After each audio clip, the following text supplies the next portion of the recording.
Áudio produzido por Alerson de Souza. Se você quer mais áudios como este, deixe nos comentários.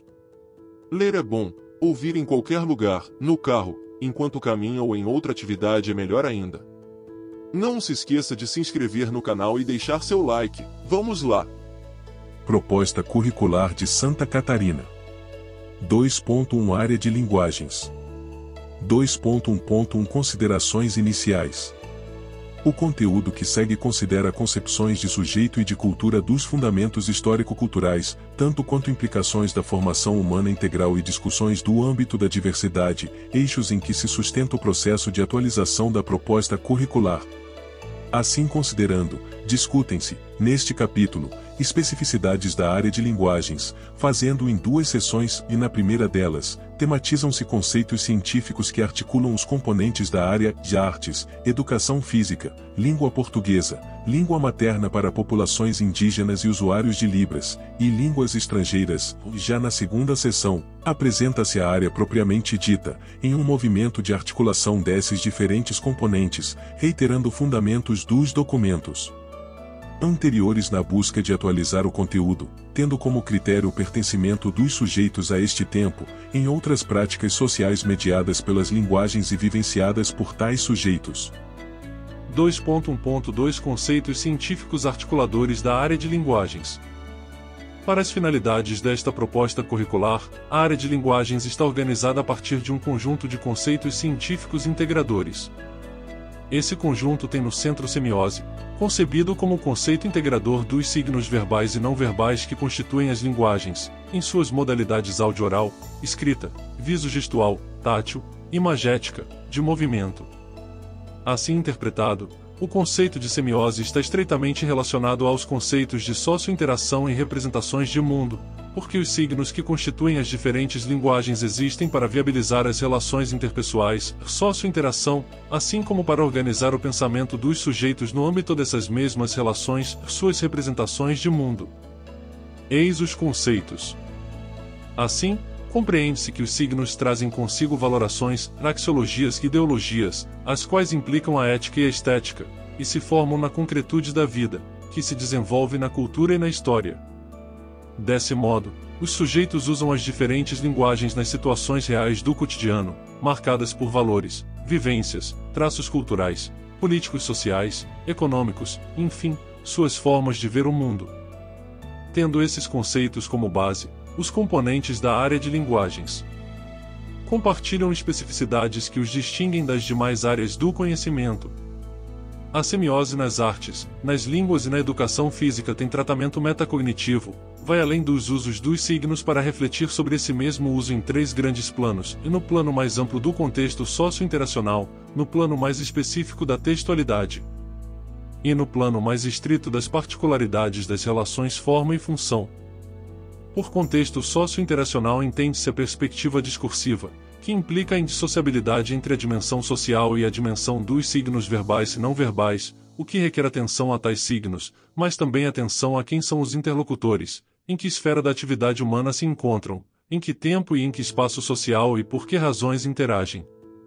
Quanto à textualidade, parte do contexto socio-interacional diz respeito aos signos verbais e não verbais propriamente ditos, ou seja, às modalidades áudio-oral, viso-gestual, tátil, escrita, imagética, de movimento nas quais esses signos se materializam nas relações interpessoais. Essa materialização compõe textos, termo tomado em sentido amplo, por meio dos quais os interlocutores interagem no teatro, na dança, na pintura, na música, no jogo, nas brincadeiras, no movimento corporal, nas palavras escrita e falada, em língua materna ou em outras línguas, incluídas as línguas de sinais. As relações entre forma e função, por sua vez, são parte da textualidade e por elas se entendem as especificidades semióticas de cada componente curricular, visto que trabalham com os signos como integração entre formas que se prestam a diferentes funções na veiculação de sentidos em relações interpessoais situadas no tempo, no espaço social, ambiental e cultural. Assim, cores, no semáforo, fonemas, na fala, grafemas, na escrita, notas, na música, gestos, no movimento, sinais, na libras, traços, na pintura e afins materializam relações entre forma e função. O conjunto de conceitos mencionado aqui será retomado na próxima sessão, na especificação dos componentes curriculares.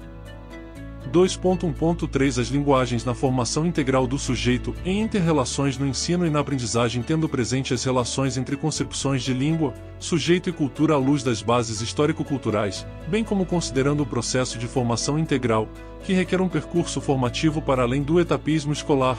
Reitera-se que os sujeitos nas relações mediadas pelas diferentes linguagens, neste tempo histórico, caracterizam-se por uma especificidade que os distingue significativamente.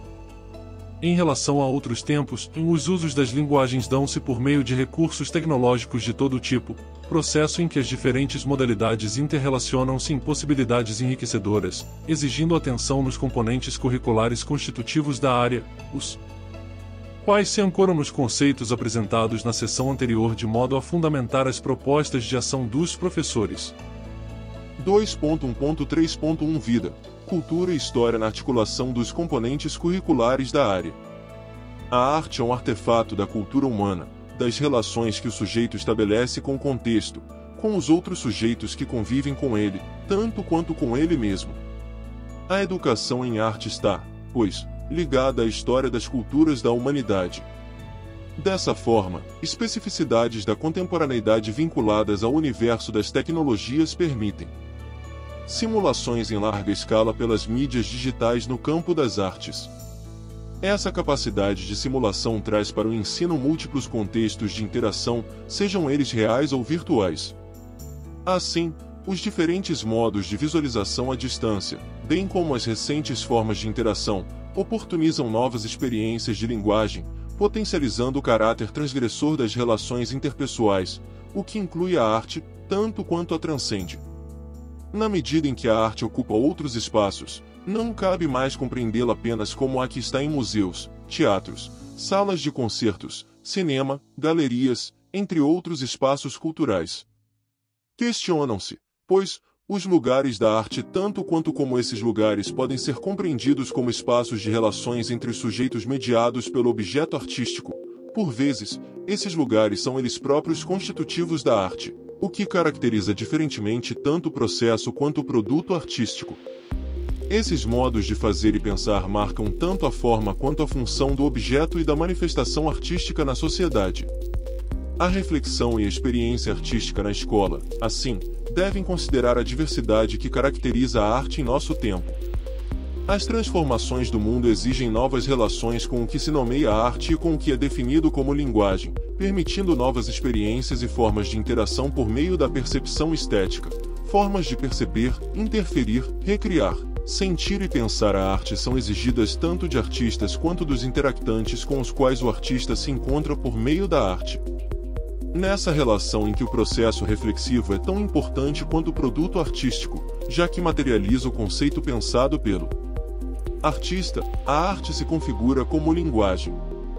Diversos aspectos imbricam-se no processo de elaboração da obra que se constitui em provocações estéticas tanto para quem a produz como para quem a aprecia.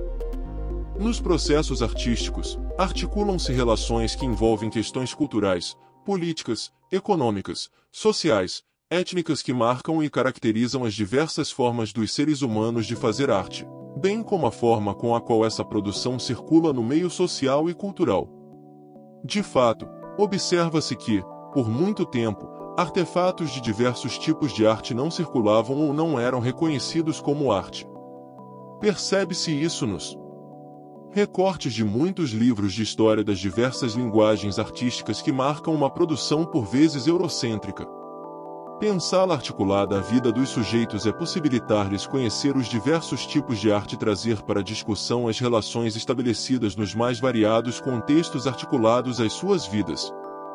Na seleção dos conteúdos, professores precisam dar vozes aos diversos grupos artísticos que constituem os contextos brasileiro e internacional. Como exemplo disso, as artes indígenas, quilombola, afro-brasileiras, africanas e a arte do cotidiano, assim como as manifestações eruditas, devem compor o cenário das escolhas de tais profissionais. Na dança é possível estudar diversas manifestações para se pensar a arte como artefato histórico e cultural. Pode-se, por exemplo, estudar congada, folguedo afro-brasileiro, entre outros.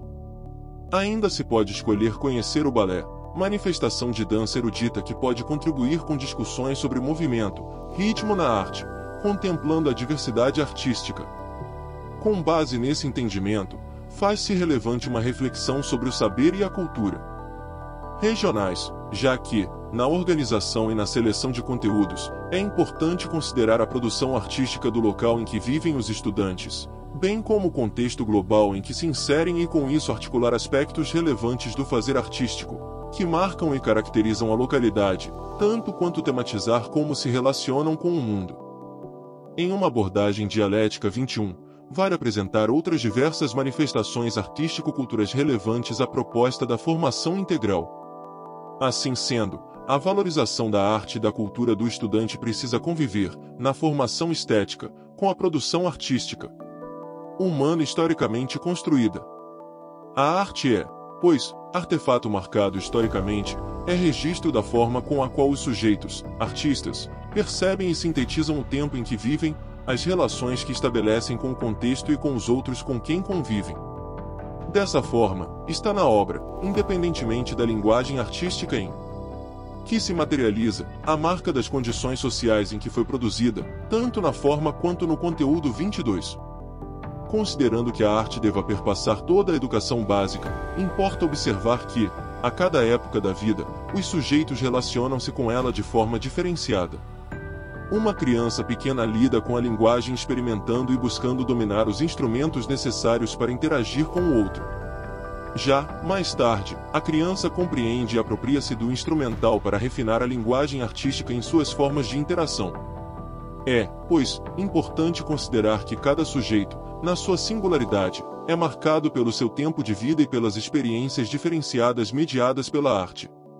Na interação com o outro no plano da cultura e da história.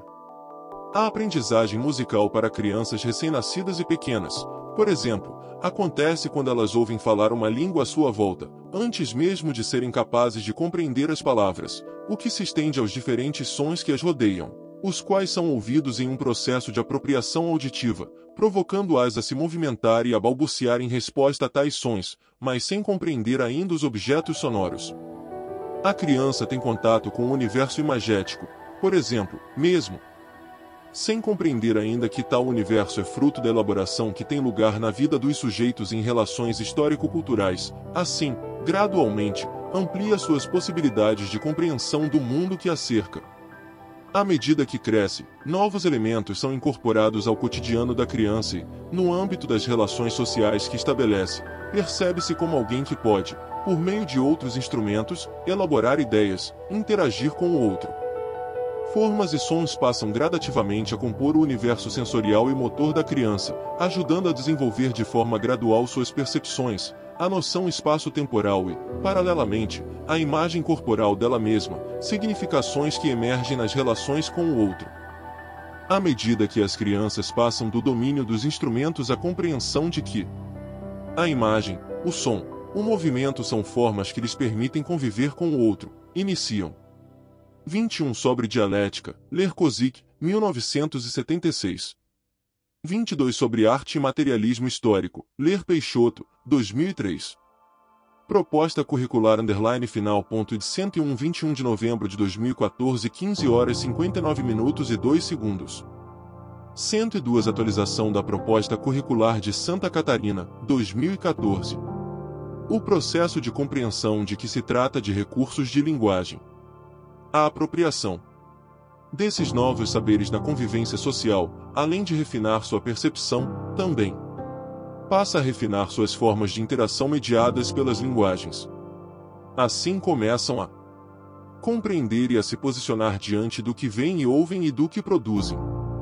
Nesse percurso, é possível pensar um currículo de arte que leve em consideração elaborações conceituais mais complexas acerca do que os estudantes veem, ouvem e leem, do que compreendem, de como produzem e como se posicionam criticamente diante da arte.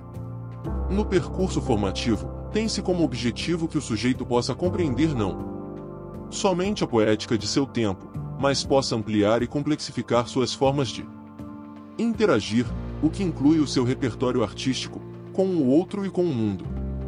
Uma relação educativa que se propõe integral deve privilegiar no componente arte a articulação entre imaginação e cognição, consideradas sempre na sócio-interação, pois o sujeito procede a um diálogo com a obra de arte, entendendo que ela não veicula uma expressão literal, mas incorporações de significados negociados socio-interacionalmente.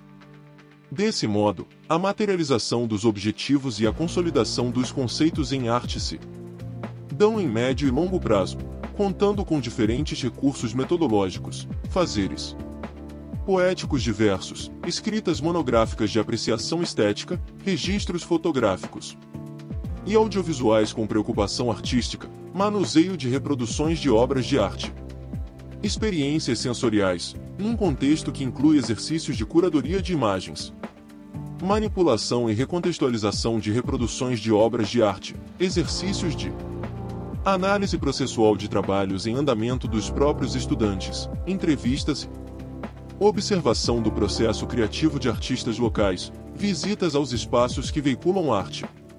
No contexto das cidades, reconhecimento e valorização do patrimônio material e imaterial das mais diversas culturas, mapeamento e imersão em vivências estéticas peculiares. Ao campo, exercícios de experimentação e combinação de materiais plásticos, sonoros e sinestésicos vinculados aos procedimentos técnicos correspondentes, organização, disposições de trabalhos artísticos, pesquisas bibliográficas a fim de que se criem condições para a apropriação dos saberes historicamente sistematizados, manipulação estética de material digital, contato com textos da crítica artística especializada e tantas outras atividades que auxiliem a fazer, compreender e aprender em arte durante o processo formativo.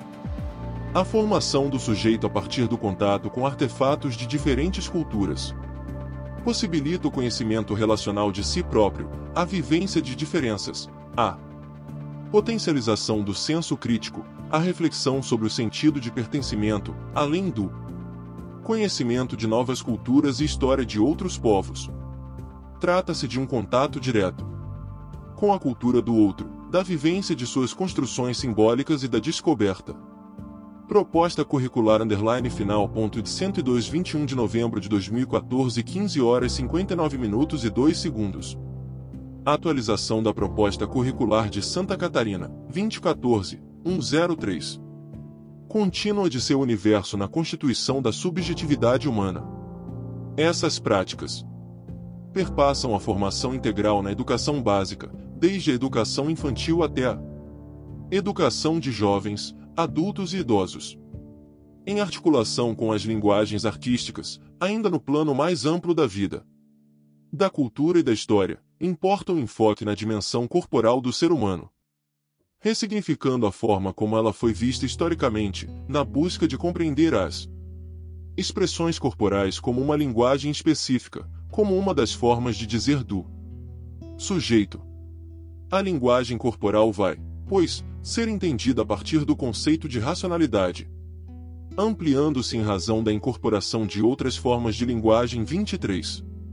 Na historicidade em que se inserem as discussões sobre o corpo na educação física, consolidou-se como conceito balizador a cultura corporal de movimento, entendida como o conjunto das práticas corporais que tem na linguagem corporal sua referência constitutiva. Trata-se, então, não de qualquer prática corporal, mas daquelas que foram sistematizadas historicamente a partir da atividade dos sujeitos, constituindo uma dimensão da cultura de todos os grupos sociais, nos quais se observa a presença de jogos, esportes, danças, lutas, ginásticas e outras práticas corporais de caráter ludo-motriz, assim como cuidados e formas específicas de relação com o corpo. 24 Cumpre destacar que essas práticas são um fim em si mesmas, não sendo dissociadas da própria atividade. Importante tematizar criticamente diferentes relações com o corpo e a saúde presentes no universo contemporâneo, como o apelo midiático permanente para ter um corpo considerado perfeito, tornado um imperativo moral. Essa discussão no âmbito da educação física escolar precisa passar pelo crivo da crítica aos discursos e às práticas contemporâneas, que estabelecem relações lineares entre saúde e beleza, entendida esta última como adequação a padrões estéticos pré-definidos. que situam a saúde como sinônimo de capacidade do corpo para produzir, em termos econômicos, ou que tornam equivalentes à saúde a ausência de doenças ou um completo estado de bem-estar. A educação física escolar tem importante papel na formação para o lazer, a recreação e a brincadeira. O lazer, como fenômeno moderno, leva a problematizar as práticas desenvolvidas no tempo do não trabalho remunerado. Com o desenvolvimento da modernidade, a oferta de práticas de lazer se industrializa e inclui nessa esfera as práticas corporais. De forma cada vez mais acentuada, as escolhas das práticas de lazer se reduzem a escolhas de consumo, que, na lógica do divertimento, deixam de ser um espaço relevante para a formação humana e cumprem um papel funcional ao mundo do trabalho. Nesse sentido, a educação física escolar deve ser um espaço relevante para que os sujeitos, ao longo do percurso formativo, reflitam criticamente sobre as diferentes possibilidades de práticas de lazer e recreação ofertadas no mundo contemporâneo, para além daquelas vinculadas à lógica das mercadorias culturais. Por outro lado, essa formação torna-se relevante à medida que os espaços públicos se reduzem cada vez mais e a oferta privada de serviços e produtos de lazer aumenta consideravelmente. Cumpre, nesse ponto, destacar a importância da discussão do acesso a práticas de lazer como um direito que deve ser garantido pelo Estado e não como um serviço a ser prestado pela iniciativa privada. Outra dimensão relevante a ser considerada para pensar a educação física é a importância atribuída às competições esportivas escolares, as quais, na maior parte das vezes, estão comprometidas com a lógica do rendimento. Na instituição escolar, concepções como essas levam a que se faça presente o esporte, formal, na escola e não se desenvolva o esporte da escola. Considera-se fundamental que o esporte, como um instrumento de mediação pedagógica da maior relevância, seja discutido e objeto de apropriação na escola a partir da inclusão e da adequação do jogo esportivo às características de estudantes, e não a partir da hierarquização, da exclusão e das regras formais do esporte de validade universal. Assim, mediante jogos de outra natureza, como os cooperativos e os simbólicos, poderiam ser problematizados os valores que regem a prática esportiva, diferenciando os objetivos do campo esportivo em relação ao campo escolar 26. A aula de educação física não deve ser confundida com o espaço de treino das equipes esportivas da escola, o que não significa que se negue o valor das competições esportivas no âmbito escolar. Sinaliza-se, porém, que essas competições devem ser pensadas a partir dos sujeitos que delas tomam parte, em uma perspectiva inclusiva, de modo que se criem espaços para as singularidades, respeitando as possibilidades de desempenho dos diferentes sujeitos, de modo que as regras das competições esportivas atentem para a diversidade de sujeitos praticantes.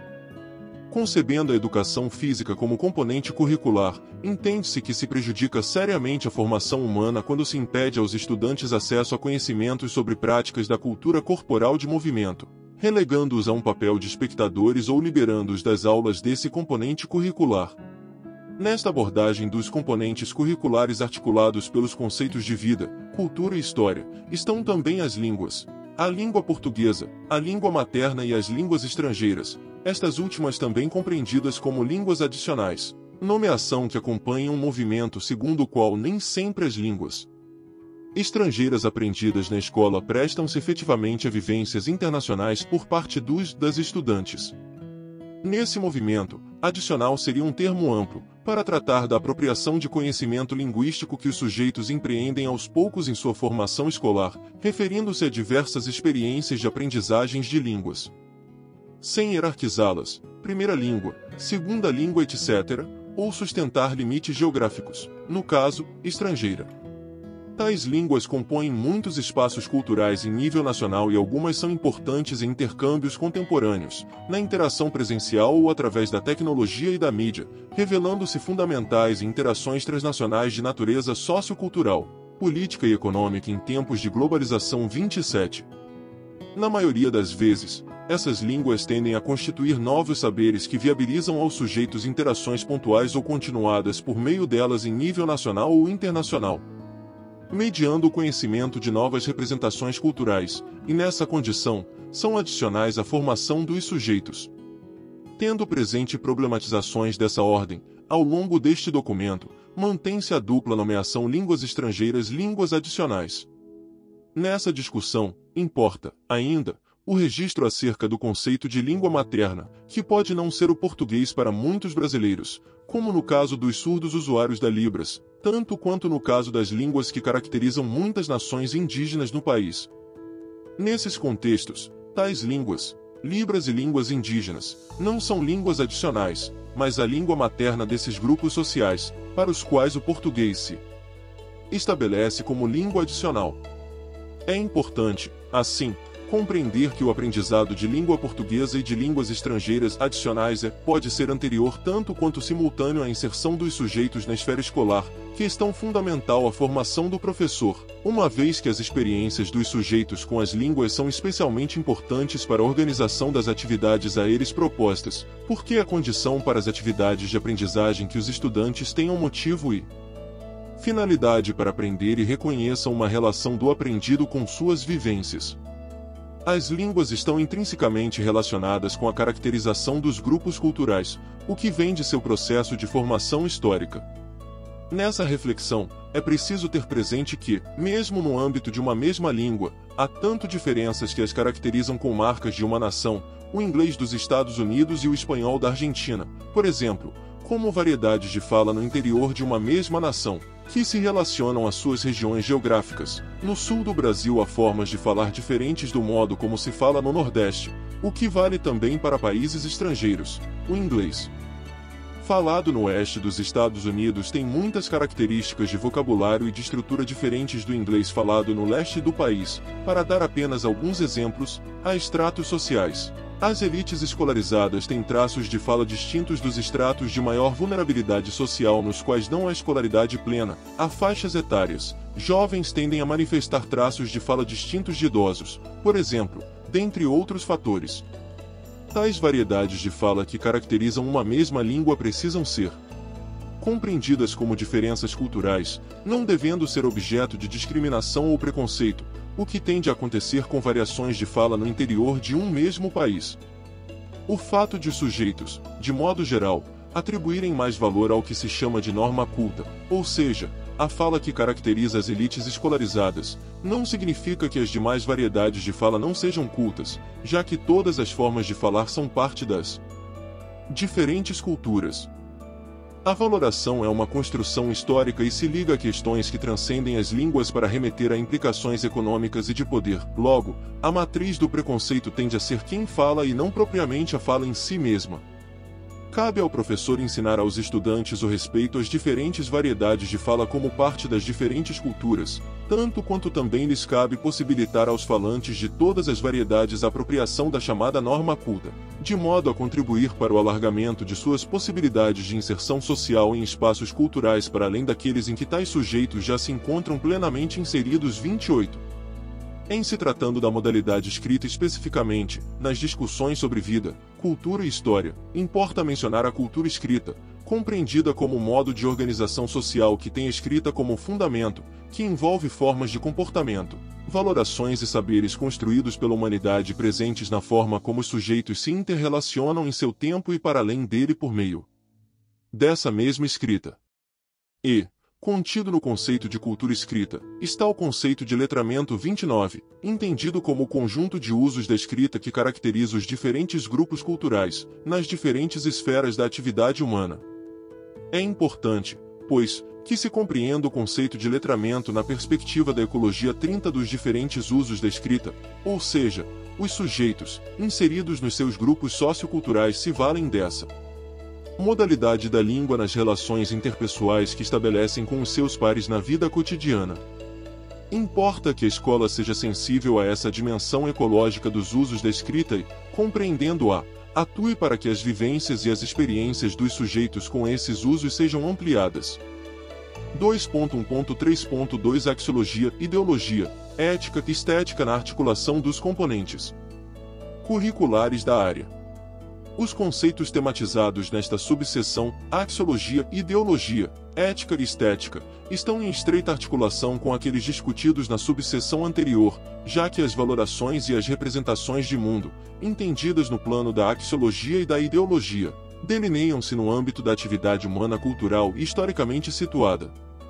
No que diz respeito a esses conceitos, a educação física tem por objeto a mediação pedagógica das práticas constitutivas da cultura corporal de movimento.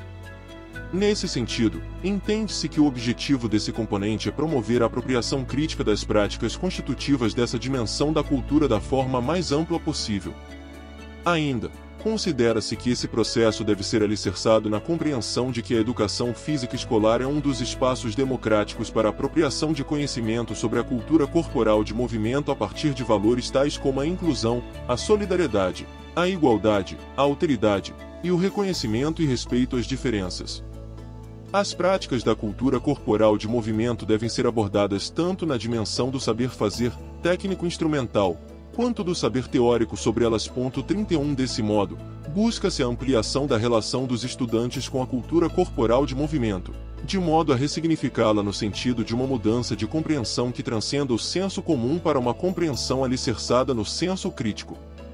Ao retomar a produção já existente na proposta curricular do Estado de Santa Catarina, compreende-se que a organização da cultura corporal de movimento a partir dos tipos de práticas já mencionadas na subseção anterior, a brincadeira, o esporte, a dança, o jogo e a ginástica, são importantes ao longo do percurso formativo. É preciso também incluir as lutas na sistematização dessas práticas. Tendo como eixo orientador essas práticas, importa tematizá-las na relação com a saúde, o lazer, a recreação, a competição e a diversidade e suas valorações e implicações ideológicas. Assim considerando, a educação física nunca pode ser relegada a uma reflexão meramente teórica sobre as práticas corporais, uma vez que a sua identidade pedagógica funda-se no pensar, no fazer e no sentir corporal que tem lugar nas relações intersubjetivas. 32. A prática pedagógica deve ser balizada pela linguagem corporal, para, a partir dela, poder construir reflexões teóricas. O processo de mediação pedagógica objetiva tanto o conhecimento das práticas corporais formalizadas quanto a sua reconfiguração, em consonância com interesses e expectativas dos praticantes. Nesse sentido, importa a formação do estudante para que se reconheça como produto e produtor de cultura na relação com o outro. 33. Essa concepção amplia a contribuição desse componente curricular para a formação integral do sujeito, na medida em que, tomando seus conteúdos e as capacidades que se propõe a desenvolver como produtos socioculturais, afirma como direito de todos o acesso a eles. Além disso, procura adotar uma perspectiva metodológica de ensino e aprendizagem que busca o desenvolvimento da autonomia, da cooperação, da participação social, possibilitando que se vivenciem diferentes práticas corporais das mais diversas manifestações culturais, compreendendo criticamente as implicações éticas e estéticas de cada uma. No campo escolar abordam-se práticas sociais situadas em um tempo e em um lugar que devem ser compreendidas, analisadas e criticadas a partir do modo como se expressam historicamente das valorações que trazem consigo. O professor deve estimular e aprofundar com os estudantes a compreensão crítica e reflexiva acerca das práticas constitutivas da cultura corporal de movimento, que instauram os diferentes modos de dizer produzidos por diferentes grupos sociais, cada um com suas próprias representações de mundo e valorações. A cultura corporal de movimento contemporânea pauta-se por diferentes aspectos, entre os quais os já mencionados crescimento vertiginoso dos jogos virtuais e das tecnologias digitais de informação e comunicação e da esportivização, paralelamente à espetacularização, a centralidade dos imperativos de beleza corporal e a mercantilização do corpo. Quanto à espetacularização e à telespetacularização do esporte, 34 cumpre sinalizar que o esporte moderno torna-se, em um primeiro momento, um espetáculo a ser assistido e consumido. Tal prática passa a dividir os sujeitos entre aptos, especialistas para a prática, e aqueles que consomem o espetáculo, condição que institui a exigência de um rendimento corporal cada vez mais superlativo, que se torna um imperativo, levando a processos de treinamento corporal que procuram sempre superar os limites do corpo humano, tornado uma mera máquina orientada à maior produtividade possível.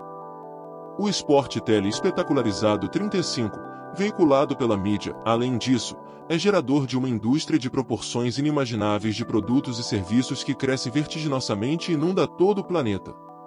Esse processo transforma decisivamente a relação que os sujeitos estabelecem com essa manifestação da cultura corporal de movimento, bem como também condiciona o modo como se modifica a própria prática esportiva. que sofre alterações para ser cada vez mais adequada aos ditames da transmissão midiática, em particular aquela de caráter televisivo.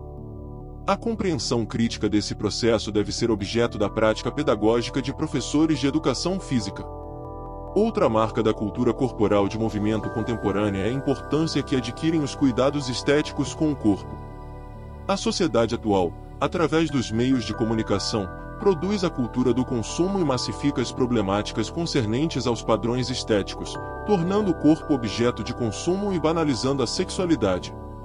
É produzida uma indústria cultural do corpo que busca um padrão de consumidor fiel aos interesses das grandes corporações, contexto no qual os sujeitos são tornados seres idênticos, homogêneos, apagando a sua subjetividade. A indústria do consumo desenvolve valores culturais e ideológicos voltados à lógica do lucro a qualquer preço, idealizando uma subjetividade coletiva, um padrão único, a formação de uma sociedade de consumidores. Adequar-se a parâmetros de beleza corporal veiculados mediaticamente torna-se, na contemporaneidade, para homens e mulheres, com destaque para crianças e adolescentes, um dever, um imperativo moral. Assim, os sujeitos que não se adaptam a tais parâmetros são vistos como desviantes, e se tornam objeto de discriminação, como é o caso das pessoas com sobrepeso e obesidade. Nesse contexto, a busca obsessiva pelo corpo perfeito tornou-se comum, levando crianças, jovens e adultos a ter uma relação depreciativa com o próprio corpo quando ele não converge para critérios de beleza considerados legítimos, o que pode provocar sérios distúrbios da imagem corporal. Um olhar crítico sobre a estética dentro da educação física é crucial, pois neste momento histórico o corpo recebe uma hipervalorização, contexto no qual o belo é visto como mercadoria, lucro.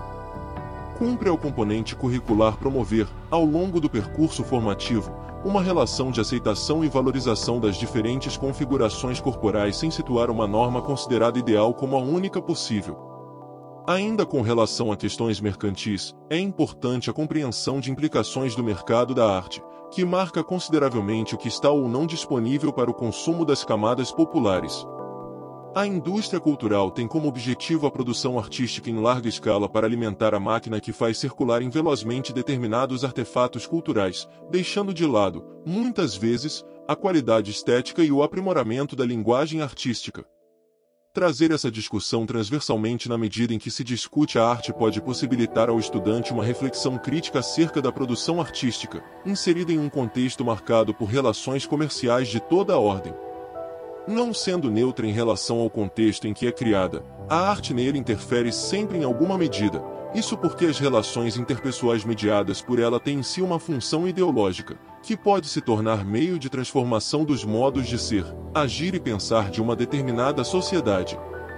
É relevante trazer para a sala de aula a ideia de consonância e dissonância materializada em conceitos que questionem o olhar unidirecional que tende a naturalizar os fenômenos sociais e massificar a cultura. É parte dessa discussão de base axiológica, ideológica a compreensão de que, na arte, concebe-se o dizer de outra maneira, porque ela implica um caráter provocativo, não tranquiliza, desestabiliza e, também por conta disso, humaniza o sujeito nas relações que estabelece com o outro. Importa considerar, para tanto, que a educação em arte envolve diversos campos de conhecimento, refletindo um conjunto de valores sobre a importância dela mesma em suas diversas formas, o que exige visão histórica, das teorias de ensino e aprendizagem, das funções sociais da escola, da sociedade e da arte propriamente dita, além de princípios teóricos e práticos que orientam a abordagem curricular. Uma educação em arte valoriza o desenvolvimento pleno do ser humano, já que questões como capacidade de percepção e sensibilidade tornam-se fundamentais na educação para experienciar e compreender a realidade social e cultural. Essa mesma educação possibilita, desse modo, ao sujeito desenvolver, além do gosto estético 36, a consciência crítica em relação ao meio ambiente e à qualidade de vida. Em relação à estética, não se pode confundir uma essência absoluta da arte com as suas diferentes formas que são singulares e transitórias e que necessariamente se delineiam no âmbito das relações interpessoais cultural e historicamente situadas. Dessa maneira, envolve a exposição das formas em cada tempo e espaço nos quais os sujeitos, na sócio-interação, elaboram sensibilidades e subjetividades. O conceito de estética é restrito na medida em que se articula a uma ideia de beleza pré-determinada, pois a particularidade do belo decorre de conceitos singulares elaborados na coletividade e que marcam cada contexto social. Assim, há uma relação entre ética e estética que, na arte, pode-se compreender como sendo variável de acordo com padrões de beleza e padrões morais de cada um na relação com o outro. Pensando na formação humana integral e na função da arte no percurso formativo do sujeito, compreende-se a necessidade de ter presente que essas questões serão abordadas de formas diferentes em cada tempo e contexto escolar. Importa compreender que, no processo de seleção e organização dos conteúdos, se fazem escolhas que marcam o currículo proposto a crianças, adolescentes, jovens e adultos na escola. Em relação a todos os estudantes, cabe pensar a relevância de relacionar conteúdos com suas experiências, partindo do que conhecem para ampliar seu repertório, com o intuito de que possam, ao longo do processo de formação, fazer suas escolhas, desenvolvendo uma clareza cada vez maior acerca da função da arte no contexto sociocultural e econômico. No encontro ético e estético de cada sujeito com o outro, estão implicadas suas representações de mundo, delineadas nas relações interpessoais que viveu até então. Nessas relações, o sujeito apropria-se de novas representações em arte, novos modos de significar ver, sentir, entender e criar formas visuais, compreender os movimentos expressivos através da dança, ver, sentir ou produzir representações teatrais que tematizem situações de vida carregadas de sensibilidade, drama, comicidade, suspense, apreciar uma produção musical ou mesmo criar uma letra e adaptá-la a um estilo musical, combinar ou apreciar a harmonização de instrumentos que caracterizam diferentes povos e culturas, isso sempre na socio-interação. Importa considerar que emitir opiniões abarca um aprofundamento estético e cultural.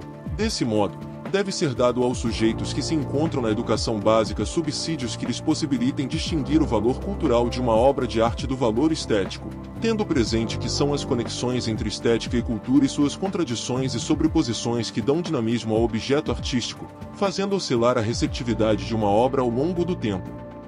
37 Encontro, ao longo deste documento da área de linguagens, remete ao encontro da outra palavra com a palavra outra, o encontro de subjetividade com a alteridade, o encontro do eu com o outro, com base em Ponzio, 2010.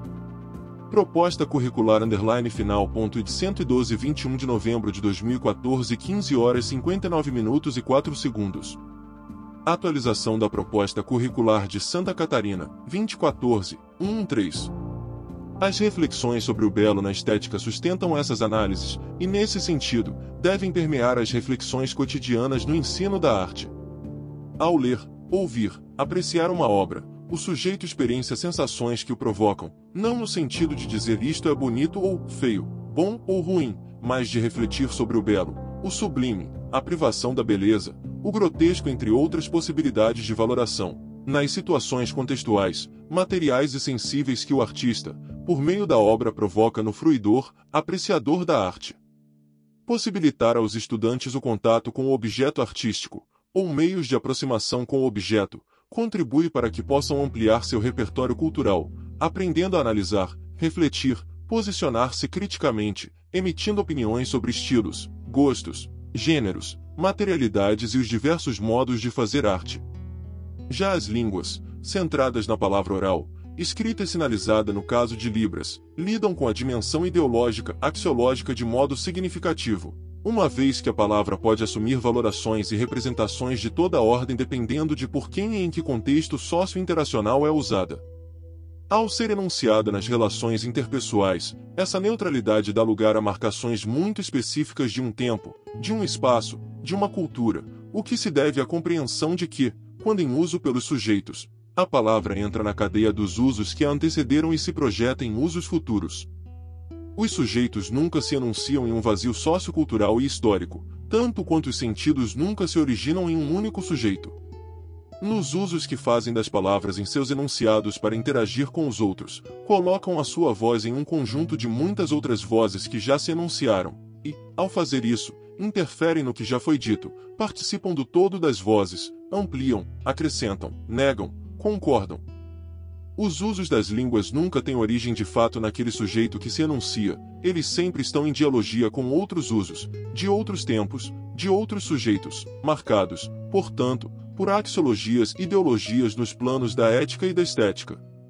Cada sujeito, porém, coloca a sua contribuição, o seu tom, o seu acento valorativo, de modo que o todo dos usos das línguas integra muitas vozes em dialogia, delineando valorações e representações de mundo que convergem ou divergem entre si, mas que estão sempre em um grande encontro dos sujeitos, por meio das línguas, encontro que acontece na história e na cultura. Entende-se que as ideologias e axiologias materializam-se nos usos das línguas, porque ninguém pode se enunciar pelo outro. 38.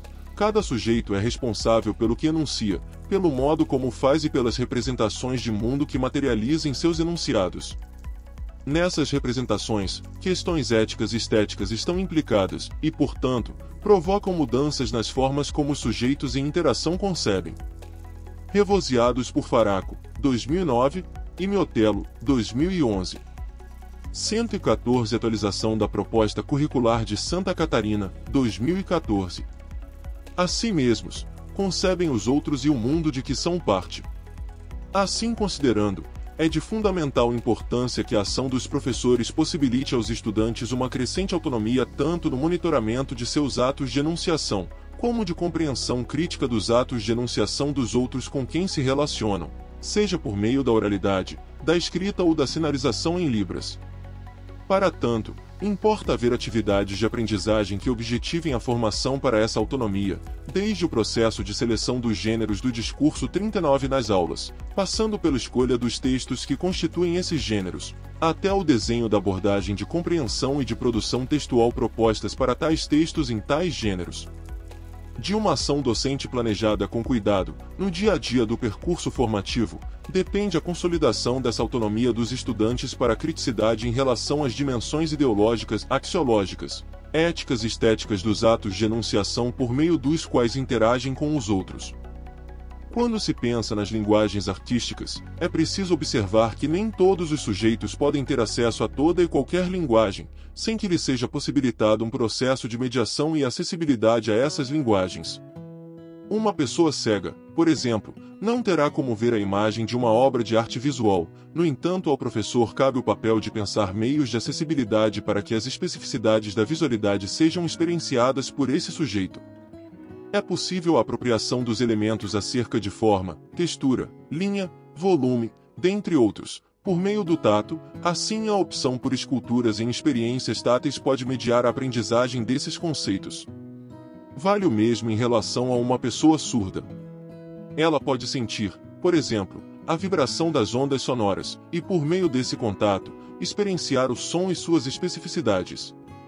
A compreensão desses fenômenos pode ampliar as potencialidades da aprendizagem e da relação com o objeto artístico, não somente da pessoa com deficiência, mas do grupo com o qual ela convive. Outras possibilidades se abrem para o contato com a obra e para a forma de perceber, compreender e fazer arte. Tendo ainda presente a cultura corporal de movimento, considera-se que a primeira linguagem do ser humano é a linguagem corporal, evocando o gesto, que, aos poucos, de mera ação reflexa, como quando o bebê tenta pegar um brinquedo, passa a compor signos. Por meio dos sentidos atribuídos a eles pelos outros com quem a criança se relaciona, a mãe torna aquele gesto um indicador de que a criança quer o brinquedo e o dá a ela. É preciso considerar que o corpo, porém, nunca deixa a palavra sozinha, o rosto, a mão, o corpo todo compõem o texto e, por sua vez, também constitui um modo específico do dizer humano, uma semiose. Desse modo, no âmbito das práticas corporais, embora o gesto seja central, ele sempre é complementado com a palavra. Assim, ao longo do percurso formativo é de fundamental importância que a palavra auxilie na formação da representação mental do gesto.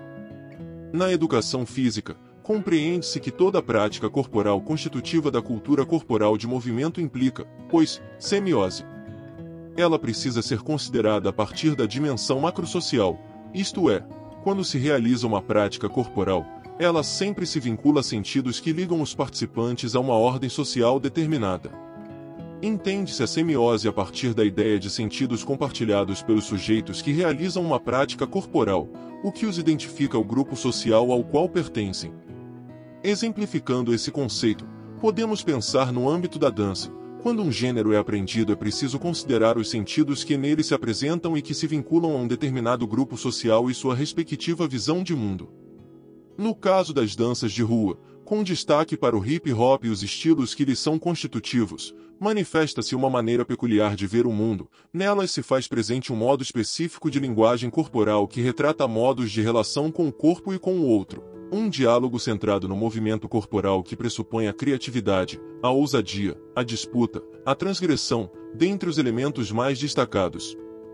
A educação física escolar tem na linguagem corporal um conceito central, entendida como uma das linguagens que caracterizam o sujeito, configurando-se como um movimento intencional de interação desse mesmo sujeito com o outro, dentro de um determinado contexto histórico-cultural.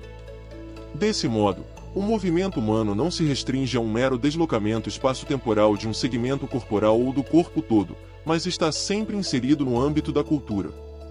O movimento humano, como gesto, isto é, marcado pelos significados, sentidos e pela intencionalidade, é parte da constituição sócio-histórica do sujeito como ser de linguagem, bem como pressupõe a abertura para o outro na perspectiva da dialogicidade entre seres de linguagem, o que implica um processo dialógico de incorporação de uma forma de linguagem socialmente instituída e de um modo singular, subjetivo de relação com ela.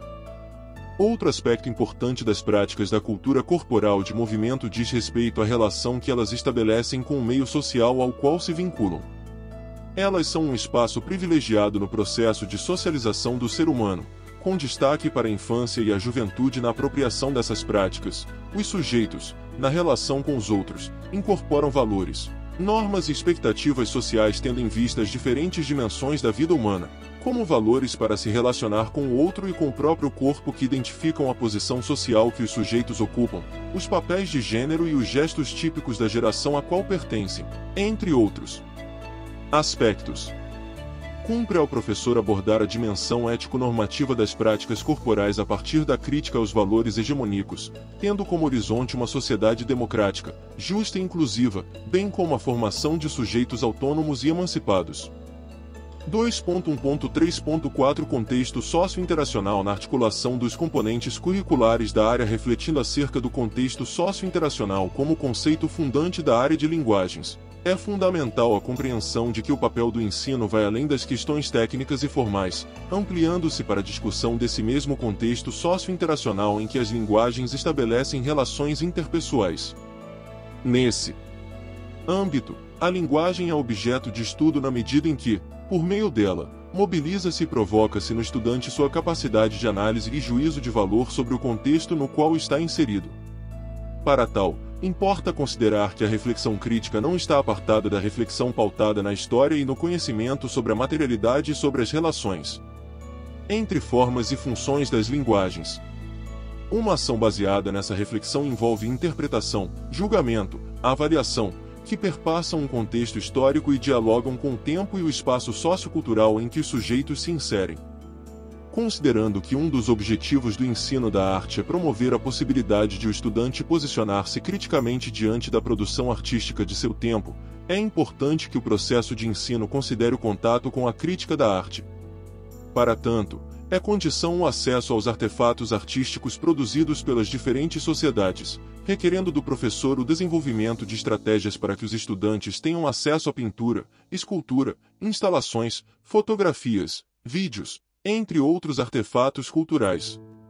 No contato com a obra original ou com registros por meio de imagens, os estudantes podem sentir, perceber, vivenciar e compreender criticamente o objeto artístico. Assim acontece com a música. Falar de música não é o mesmo que ouvir música. Ouvir música é ter o contato com a obra por meio da qual o artista dialoga com o ouvinte, a qual, nesse contato, atua como a mediadora da relação desse sujeito com o mundo. O teatro somente existe quando alguém assiste a uma peça teatral, pois é uma relação presencial e necessária para que ator, cenário e todo aparato teatral medeiem a relação do sujeito apreciador com a obra do artista.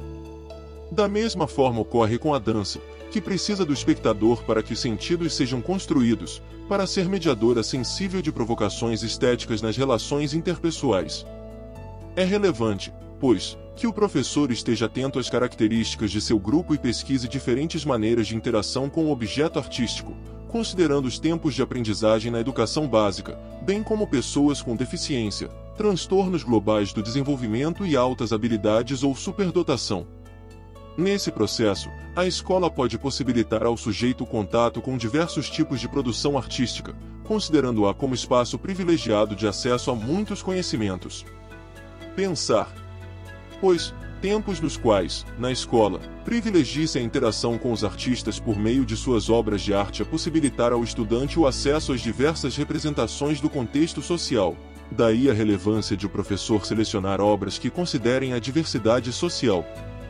Importa que o estudante tenha acesso não somente à arte que circula nos espaços oficiais, mas a toda e qualquer manifestação que possibilite a reflexão e a compreensão de sua função na sociedade. A arte é fundamental no processo de humanização e, nesse sentido, no processo de transformação da história humana. 41. Vivenciar relações com o artista por meio de uma obra, musical, visual ou cênica, mobiliza a articulação de diversos conceitos aqui elencados como importantes no ensino da arte: a historicidade, a estética, a materialidade, o contexto socio-interacional, a crítica da arte e a relação entre forma e função.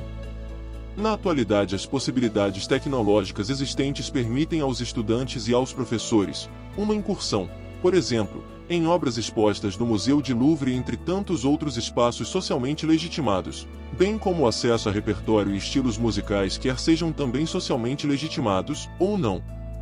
A educação em arte implica sensibilidade ao contexto socio-interacional em que artista e público se encontram e no qual compartilham sentidos mediados pelas artes.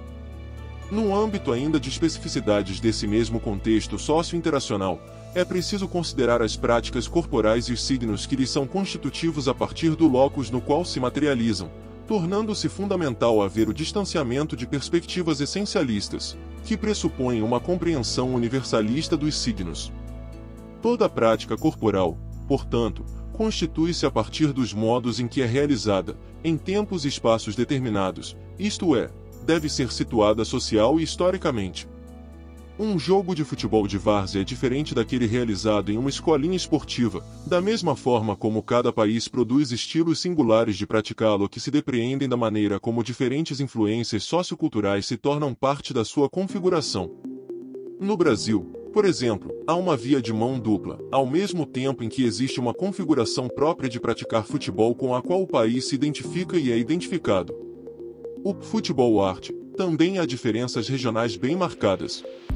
Nesse sentido, no campo escolar podemos encenar diferentes modos de vivenciar uma mesma prática corporal, como o futebol, objetivando que os estudantes compreendam de que maneira ela varia conforme o momento e o lugar em que é realizada, de acordo com o contexto socio-interacional.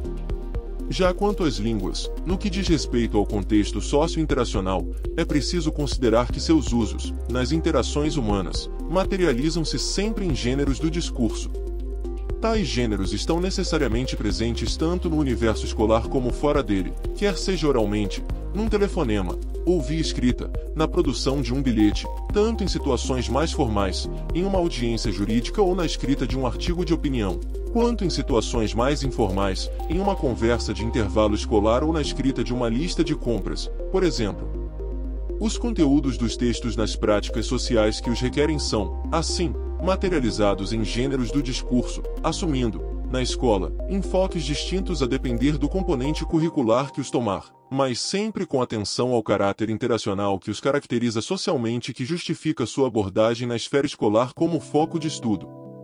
Nessa discussão sobre gêneros do discurso, tomados na sua articulação com o contexto socio-interacional, é preciso ter presente quem são os interlocutores, em se tratando das tecnologias, respeitar as especificidades de pessoas com deficiência, de modo a utilizar metodologias, técnicas e ferramentas que permitam atender às suas necessidades na apropriação do conhecimento sobre os usos das línguas. Recursos tecnológicos apropriados podem se tornar aliados no processo de inclusão social em se tratando da educação nos usos das línguas. 42.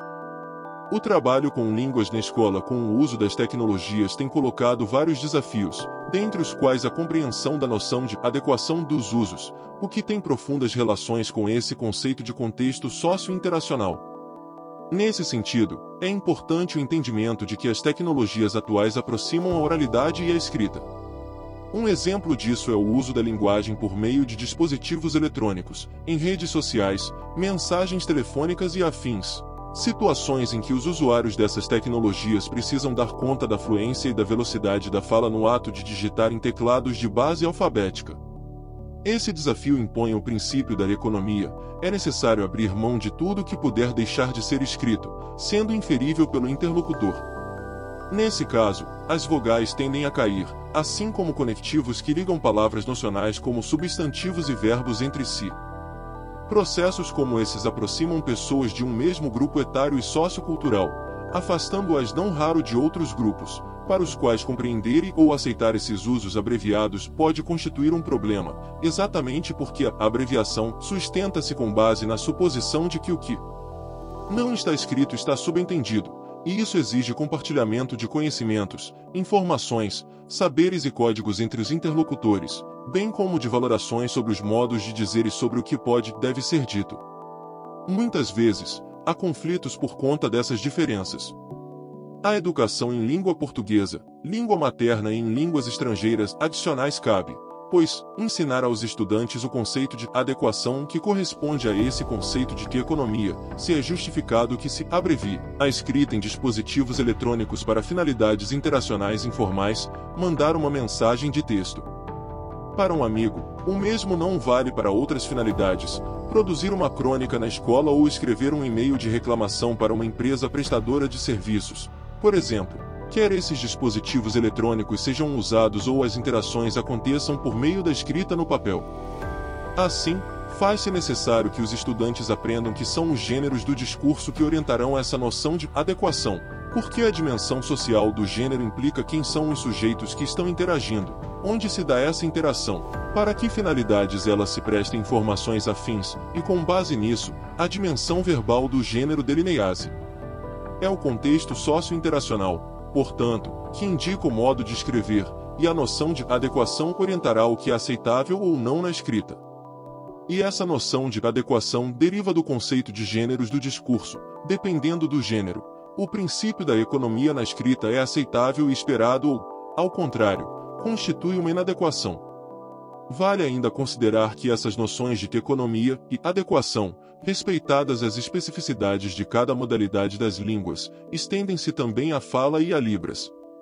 Para que esses e outros conhecimentos sejam objeto de apropriação por parte dos estudantes, e essas e outras habilidades sejam desenvolvidas, entende-se relevante que, desde a educação infantil até o ensino médio, esses diferentes usos da língua, nos mais diversificados gêneros do discurso, sejam vivenciados em sala de aula, de modo que os estudantes possam experienciar tais usos, refletindo sobre eles, compreendendo e produzindo textos orais escritos nesses gêneros com atenção às especificidades dos sujeitos e de seu tempo histórico.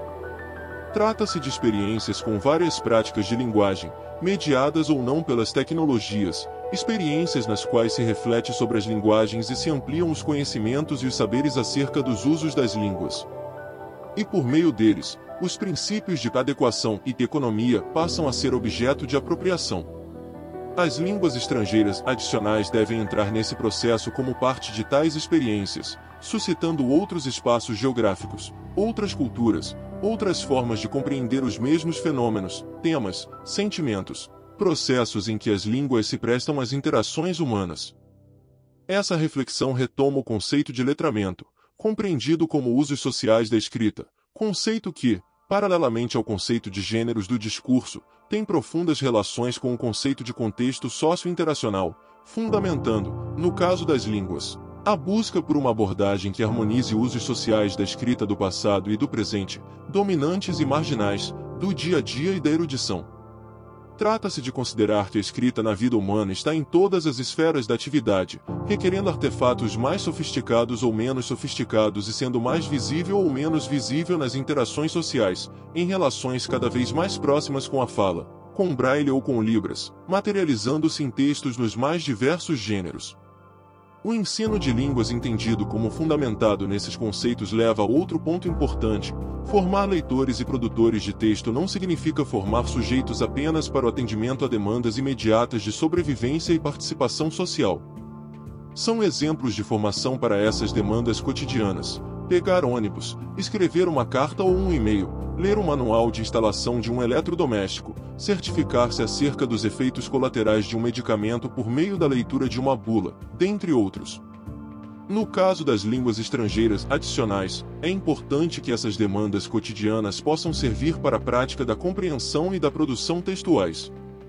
Assim, importa planejamento docente que contemple também os modos de interagir que possibilitam lidar com o mundo e com a vida no plano das ciências, da espiritualidade, das artes, da filosofia e campos afins, incluídas, nas artes, as manifestações linguísticas características da literatura, literatura canônica ou marginal, tanto quanto literatura do âmbito mais global e mais local, internacional, nacional e ou regional, considerada a esfera literária como constitutiva da área das linguagens, com todas as implicações histórico-culturais que os modos de dizer literários trazem consigo.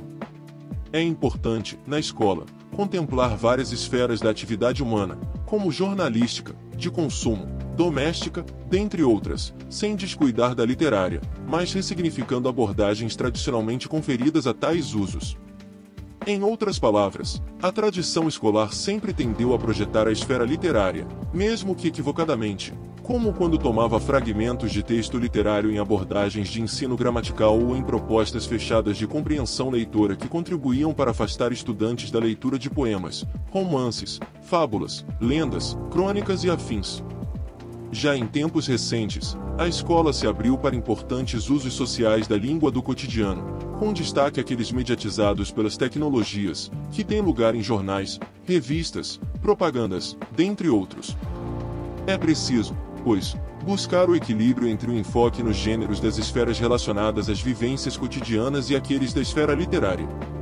Não se trata, aqui, de retomar uma abordagem que sacralizou o livro e que tinha trechos de obras literárias, tomados avulsamente, como enfoque em propostas de compreensão leitora focadas na estrutura dos textos.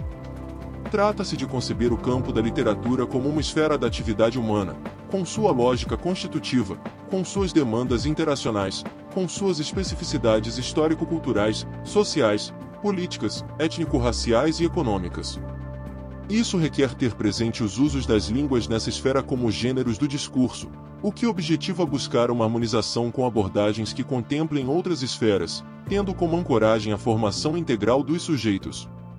Em se tratando especificamente das línguas estrangeiras adicionais, o trabalho com textos em gêneros do discurso da esfera literária não pode ser sinônimo de mera ampliação de vocabulário no idioma em estudo. Abrir-se para tais gêneros no campo da literatura precisa ser ressignificado na educação básica, desde a contação de lendas, contos, fábulas, mitos e afins para crianças, e não a mera contação de histórias fora dos gêneros do discurso, porque tais histórias só existem neles, nos mitos, nos contos, nas lendas etc. e nunca fora deles, quer essas crianças já sejam leitoras ou não, até as vivências com a literatura no ensino médio, as quais precisam transcender a vinculação biunívoca com um vestibular, ler e analisar apenas obras que as universidades de prestígio indicam como conteúdo de prova. Seguramente um percurso formativo que contemple a formação integral precisa criar condições para que os sujeitos, em suas diferentes faixas etárias, vivenciem interações a partir dos gêneros da esfera literária de modo que compreendam como a cultura humana da qual são parte, em grupos mais específicos ou não, faculta-lhes interagir nessa esfera e nela se enriquecem mutuamente. Formar o leitor de textos em gêneros do discurso do campo da literatura e, em alguns casos, contribuir para formar também o escritor são processos que requerem essas vivências na escolaridade básica, esse provar de interações que se estabelecem entre os sujeitos na esfera literária. As tecnologias devem, nesse contexto, ganhar relevo cada vez mais expressivo nas ações de ensino, não porque elas se projetem e se multipliquem por si mesmas, mas porque os sujeitos deste tempo histórico interagem cada vez mais por meio delas, o que faz com que os usos das línguas ganhem novos contornos e que as línguas estrangeiras adicionais tenham destaque nas vivências humanas, colocando-se dentre os muitos recursos de que se valem as tecnologias para a interação de sujeitos de diferentes espaços socioculturais e geográficos.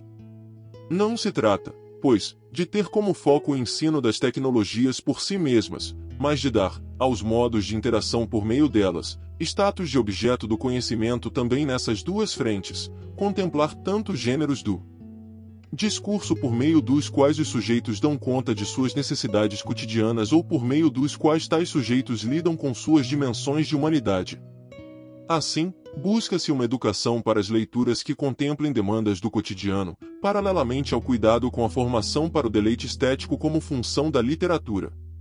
Ao longo do percurso formativo, essas vivências terão contornos específicos. As crianças poderão, dentre outras infinitas possibilidades, ler fábulas em convergência com o estudo de uma enciclopédia sobre a vida animal e, quem sabe, escrever e-mail a um zoológico para agendar uma visita, fazer postagens em redes sociais da escola relatando a visita eventualmente feita e escrever, elas mesmas ou com o professor escriba, um conto tornando os animais personagens da história para publicar em blogs específicos.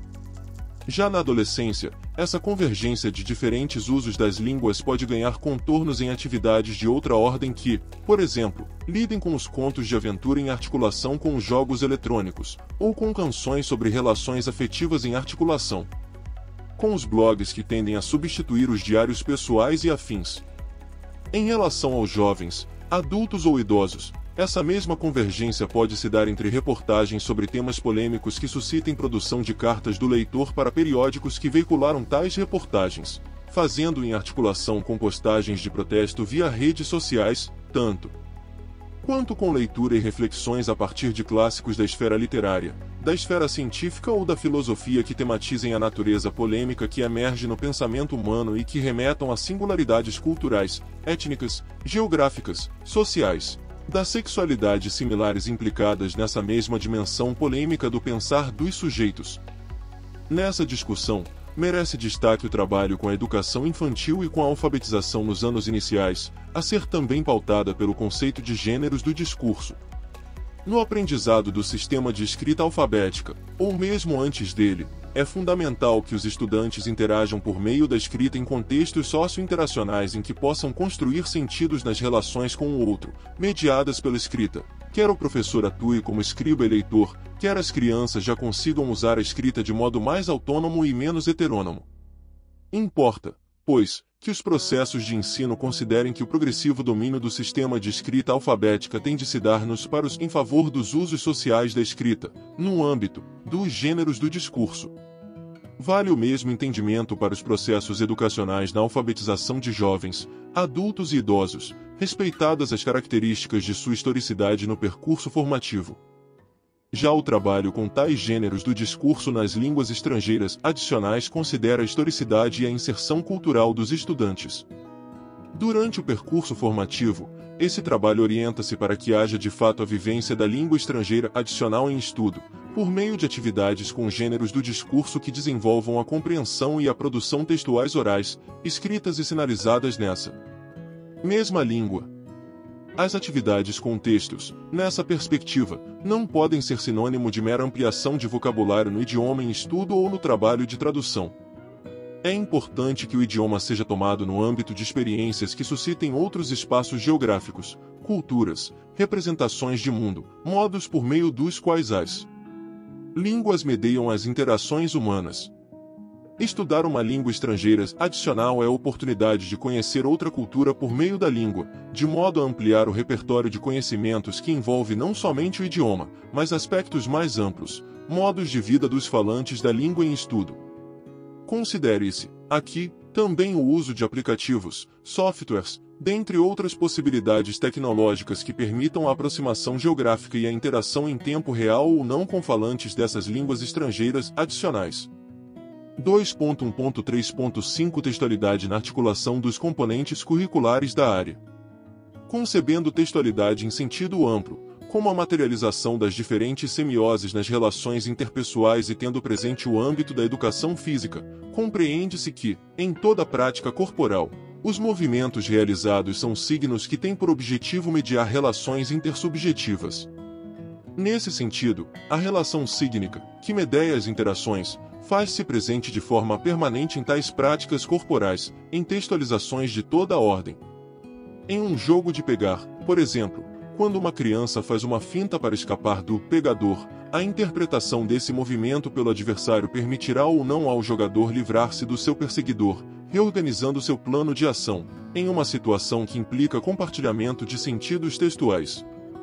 Já no ensino de línguas, o debruçar-se sobre o texto significa considerar seu propósito interacional, o seu contexto social, histórico e cultural e a materialidade linguística, estrutura organizacional do texto, questões semânticas, sintáticas e lexicais, entre outras. Os textos podem, ainda, ser considerados em sua multimodalidade, quando envolvem a palavra, a imagem, o som, o movimento, o que tende a ser característico de relações interpessoais mediadas pelas tecnologias. 48. Isso exige da ação docente, na organização das atividades de ensino, trabalho com as dimensões indissociáveis de que se revestem os gêneros do discurso, dimensão social e verbal. A dimensão social diz respeito a quem são os interlocutores, em que esfera da atividade humana interagem, por que o fazem e em que tempo histórico e espaço sociocultural isso acontece, consideradas as representações de mundo dos sujeitos. Já a dimensão verbal corresponde ao texto propriamente dito, que se materializa na relação estabelecida entre os interlocutores que usam as línguas. Esse trabalho precisa ocorrer em dois eixos fundamentais, compreensão e produção textuais, com o propósito de apropriação e ampliação das práticas sociais de uso das línguas. Os processos de compreensão e produção são concebidos sob uma perspectiva dialógica, no conjunto de vozes que se historicizam nas relações humanas em todos os tempos, processos de negociação e compartilhamento de sentidos, considerando que o texto não traz consigo somente uma única forma de ser entendido. A compreensão, então, não é dada somente pelo autor, tampouco apenas pelo leitor ou ouvinte, pois a atribuição de sentidos dos textos constitui-se na interlocução entre leitor ou falante e autor, o que torna cada leitura ou fala uma nova experiência de encontro entre ambos, considerando também as especificidades da Libras e do Braille. A formação do leitor é uma tarefa que exige da escola considerar duas implicações, a leitura intensiva e a leitura extensiva.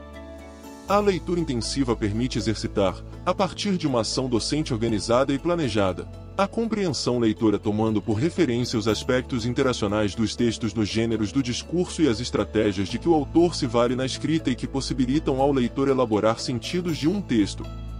Já a leitura extensiva corresponde àquela que se realiza por fruição e entretenimento, obras literárias, revistas de amenidades, cadernos de esportes, lazer, entre outros, ou em busca de informações, artigos e ensaios científicos em livros, em sites, em revistas especializadas e afins.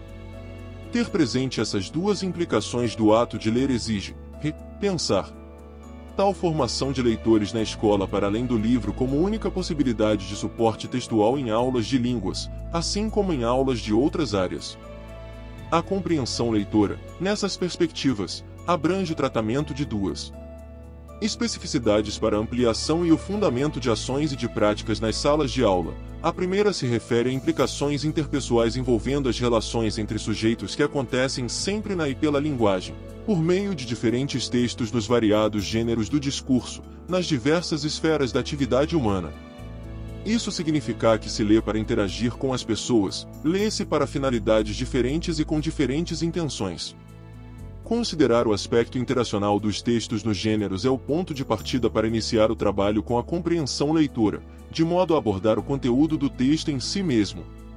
Agir assim significa trabalhar com os estudantes questões relativas a essas implicações interpessoais, exemplo de em que gênero o texto se materializa, em que suporte ele está sendo veiculado, em que esfera da atividade humana circula, para quem foi escrito. Qual a finalidade do texto no gênero, relações entre imagens e conteúdo verbal, formalidade ou informalidade da linguagem, entre outros desdobramentos possíveis. A segunda especificidade diz respeito às implicações intrapessoais da formação de leitores, o que envolve compreender que a cognição humana é agenciada na construção dos sentidos do que está sendo lido na interação que se estabelece entre autor e leitor, processo em que o leitor evoca seus conhecimentos para interagir com o autor. Desse modo, assim como não há leituras uniformizantes, não há uma leitura específica para cada leitor, ou seja, a compreensão de um mesmo texto por parte de leitores diferentes traz consigo pontos de convergência porque se trata de um texto específico, mas se caracteriza também por singularidades, porque cada leitor agencia as suas vivências para tal compreensão. Essa discussão do que é intrapessoal remete à criação de condições para que os estudantes desenvolvam suas habilidades de localizar informações, de fazer inferências com base nas pistas deixadas pelo autor, de agenciar seus conhecimentos prévios sobre o assunto, complementando o que não está no texto, assim como de refletir e avaliar criticamente o que está sendo lido, relacionando aquilo que lê com aquilo que sabe sobre aquele assunto. No caso das línguas estrangeiras adicionais, as questões para compreensão leitora, referentes às implicações inter e intrapessoais, podem contribuir para o desenvolvimento da proficiência em leitura na língua estrangeira adicional sem preocupações específicas com tradução. O desenvolvimento da oralidade e sinalização exige um trabalho que supere abordagens de leitura oral que se justificam apenas como exercício de decodificação e também um olhar para os gêneros do discurso, de modo a tomar essa modalidade das línguas nas práticas sociais em que os sujeitos se inserem na contemporaneidade. É importante considerar as inter-relações entre oralidade, sinalização e escrita, sobretudo nos modos de usar as línguas nas tecnologias digitais de informação e comunicação, quais os limites entre uma modalidade e outra, assim como as interpenetrações entre elas, palavra, imagem, sons, sinais, movimentos etc., são cada vez mais complexos. Não se trata de exercitar habilidades imanentes de fala em língua materna e ou estrangeira adicional, mas exercitar práticas de oralidade associadas aos gêneros do discurso. Em línguas estrangeiras adicionais, destaca-se a importância de considerar as falas de sinalizações cotidianas nas situações de vivência, pois se acredita que nelas se experienciam saberes sociais, culturais e históricos, a exemplo de pedir ou dar informações em estabelecimentos, aeroportos, restaurantes entre outros espaços sociais, o que se constitui, enfim, no exercício da modalidade oral em práticas sociais.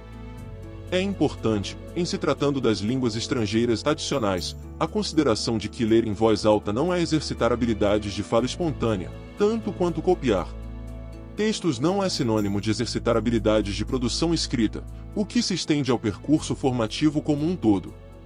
Vale, ainda, considerar que ler tem uma relação com a produção de textos e que cabe à escola formar leitores e produtores de textos em gêneros que permitam ao sujeito interagir com o outro, compreendendo que ler e escrever são, antes de tudo, um processo cultural e não meramente escolar, o que justifica a importância da cultura escrita na sua dimensão histórica e social, possibilitando, assim, a entrada efetiva dos gêneros do discurso nas práticas escolares de ensino da língua. Nos anos iniciais, o exercício da leitura oral, sinalização se constitui como estratégia para desenvolvimento da decodificação, compreendida como a serviço das práticas sociais, no âmbito dos gêneros do discurso. A produção de textos, assim, sempre se dá em gêneros do discurso e, para produzir um texto em um determinado gênero, é preciso que estudantes tenham vivenciado interações com autores por meio de tais gêneros antes de realizar as produções. Ninguém escreve um conto, por exemplo, sem antes ter lido vários contos, ter vivenciado esse tipo de interação com os autores, que já os escreveram, ter compreendido o que é esse gênero, suas especificidades e a que finalidades interpessoais ele se presta, evitando-se, porém, uma abordagem categorial que destitua os gêneros de sua relativa estabilidade para equivocadamente estabilizá-los em análises focadas na forma, na estrutura dos textos nesses mesmos gêneros. Desse modo, as vivências com a compreensão e a produção textuais estão estreitamente articuladas entre si e somente são possíveis por meio das relações com o outro, em interações que se dão nos diferentes gêneros do discurso. Em relação à arte, é necessário mencionar que a obra agrega tensões culturais e estéticas, o local e o universal, a apropriação e a criação, a autoria e coautoria, a tradição e a ruptura, a autenticidade e a reprodutibilidade, o campo expandido e a forma circunscrita. Importa, ainda, reconhecer que tais tensionamentos fazem parte da textualidade da obra e, nessa condição, influenciam diretamente na relação estabelecida entre o artista que produz a obra, aqui considerada como texto, e o observador. Da mesma forma, nota-se que o texto a ser aprendido e tomado como objeto de conhecimento pode não ser uma obra isolada, mas um conjunto de obras que tenha passado por um processo curatorial. Nesse caso, a própria curadoria e as significações que ela suscita no apreciador são os elementos que compõem a textualidade artística. Considerando, ainda, a necessidade de contemplar as diversas manifestações culturais, importa lembrar que a textualidade de uma obra não é estática, ela se modifica ao longo do tempo e dos espaços, o que significa admitir, por exemplo, que existem diferenças entre a forma como as populações orientais configuram o espaço na pintura em relação aos povos ocidentais. Numa composição musical, por exemplo, os elementos que a constituem são organizados de acordo com as características estilísticas e de estrutura de cada tempo, região ou cultura. São utilizados diferentes elementos rítmicos, melódicos e harmônicos organizados de forma que produzam representações, construindo um discurso musical dentro de um contexto sociocultural em que está inserido. Compreende-se a arte como um dizer que vem carregado de funcionamento político da linguagem. Assim, a arte visual é concebida como um texto imagético, a música como um texto sonoro, o teatro como um texto que abriga tanto semioses sonoras, gestuais, visuais, plásticas. Nas artes visuais, por exemplo, uma fotografia como um texto não significa nada em si mesmo senão a partir da relação que se estabelece com o outro, marcada por configurações histórico-sociais. Nesse texto materializam-se as marcas histórica e social do ato político do artista e, na relação com o outro, mediada pela obra de arte, elaboram-se sentidos por meio do discurso proposto na obra, em um processo de compartilhamento entre sujeitos, possibilitado pela textualidade. 2.1.3.6 Forma, função na articulação dos componentes curriculares da área. Os usos das diferentes linguagens nos processos socio-interacionais implicam sempre relações entre forma e função. Nos tempos atuais, as linguagens articulam-se na dinâmica das interações, considerando as já mencionadas tecnologias digitais da informação e da comunicação. Nesse contexto, em que as inter-relações das tecnologias dão nova complexidade à produção artística, combinam-se formatos analógicos tradicionais que capturam e representam o real, como desenho, pintura, fotografia, registro fonográfico, vídeo, com equipamentos digitais de conversão do real, scanners, fotografia digital, softwares. Nessa discussão, surge a reflexão acerca da materialidade na arte, já que ela constitui a produção artística em si e se faz presente nas especificidades dos elementos da linguagem, seja na arte visual, na música, no teatro ou na dança. Cada linguagem possui elementos que a caracterizam e a constituem de forma diferenciada. Não é possível separar a matéria da obra. Nesse sentido, cada obra de arte, independentemente da semiose em que se materialize, é marcada por um processo no qual se articulam suportes, ferramentas e matéria. O cinema, não raro, congrega elementos dessas diferentes linguagens artísticas a partir de recursos tecnológicos de toda a ordem, revelando-se interessante estratégia nos processos de ensino e aprendizagem que focalizam a música, o tratamento da imagem, o movimento da dança, a arte da representação, entre outros aspectos. Assim como deve se dar nas outras manifestações artísticas, importa haver um planejamento criterioso que considere a seleção dos filmes a serem exibidos, tanto quanto as atividades propostas para sua abordagem. Na música, as tecnologias permitem o estudo e o desenvolvimento da percepção auditiva e visual, do processo de apropriação das notações musicais a partir de softwares, dispositivos de gravações como mesas de som compactas, áudios e vídeos disponíveis na internet. Nas ações de ensino em arte, as tecnologias vão ganhando espaço expressivo e prestígio quando possibilitam a interação de saberes e sua multiplicação, gerando novas perspectivas nas relações diretas dos sujeitos entre si, com o mundo, com e na escola, constituindo e compartilhando sentidos no percurso de aprendizagem. A arte como conhecimento agrega a experiência de se aprender por meio da produção dos outros, e nesse percurso, possibilita compreender como se dá a elaboração material, a produção artística.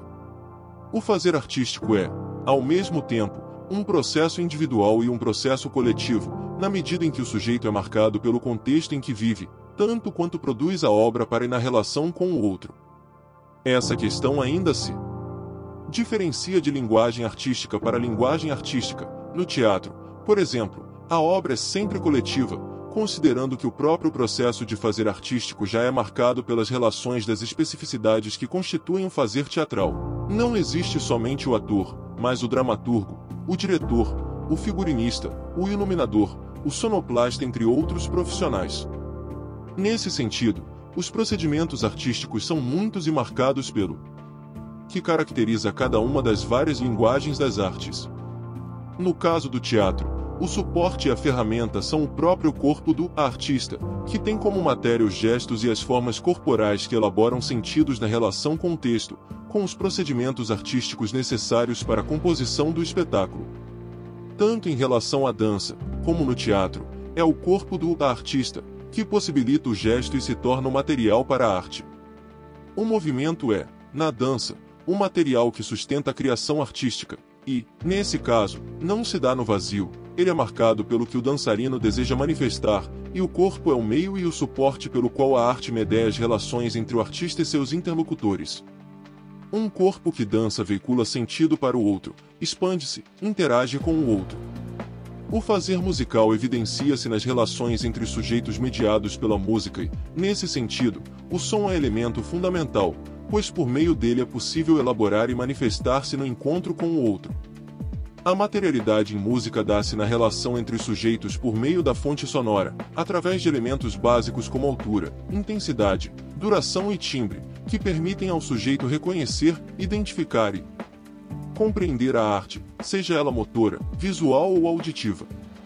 As formas, texturas e notação constituem uma obra musical, na qual se articulam outros elementos, sejam de caráter melódico, rítmico e harmônico.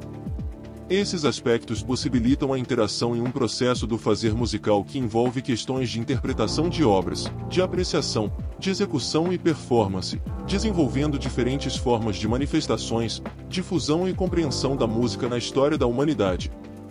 No que se refere à arte visual, a materialidade é o que constitui o objeto artístico.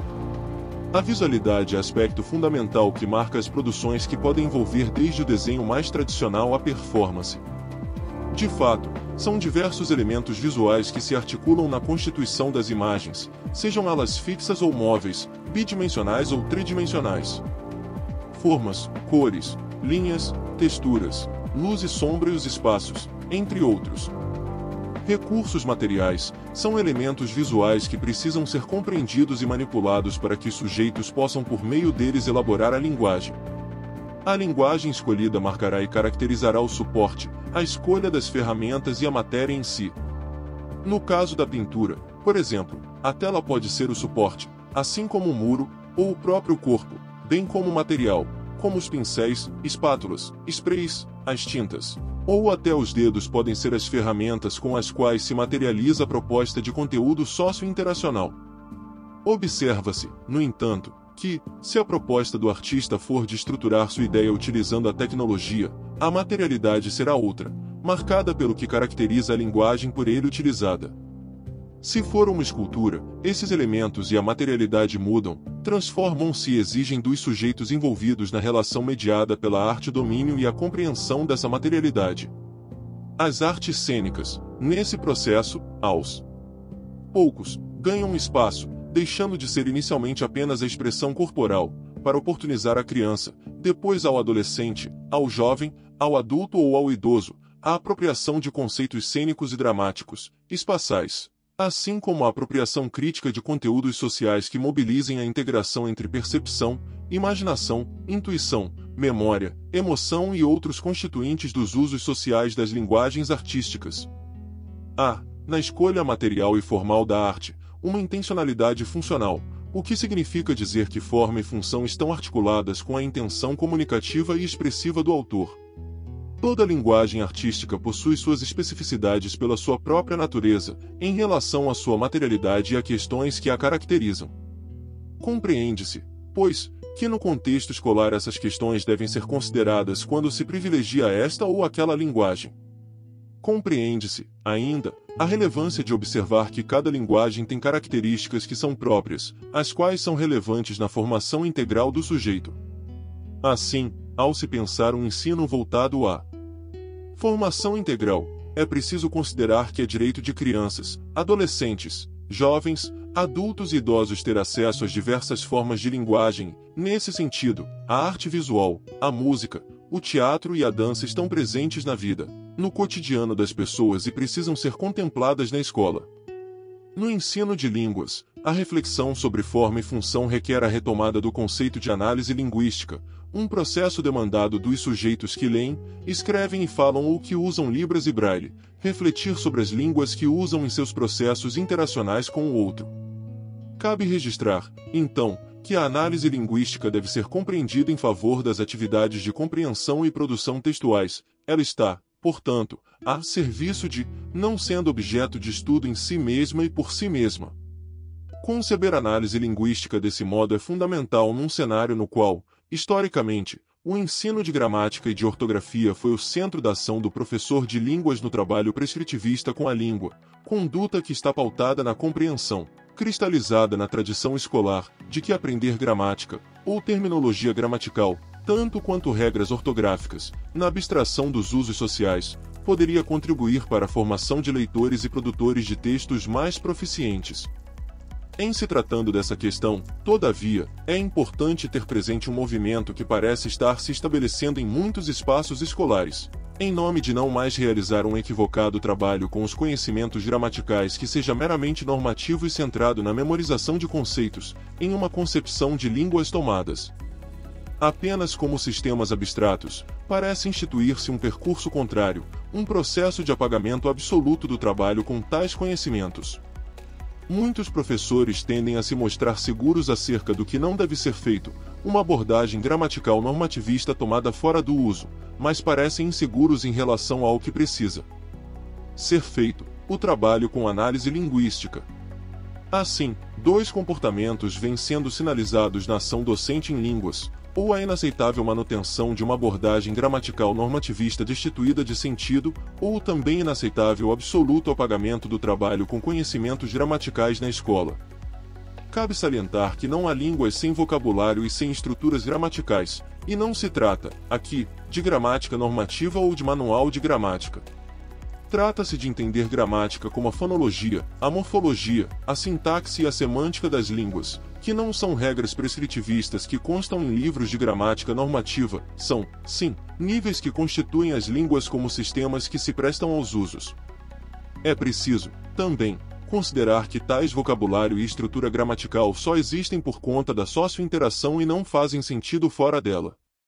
Desse modo, educar para a reflexão sobre os usos das línguas é também tarefa dos professores e precisa ser realizada de modo que os estudantes compreendam as implicações de agenciar determinados recursos de vocabulário e recursos gramaticais em seus modos de dizer, sinalizar, escrever na produção textual, tanto quanto compreendam implicações de sentido na forma como os autores agenciam tais recursos no ato de enunciar-se, com os quais se toma contato nos processos de compreensão textual.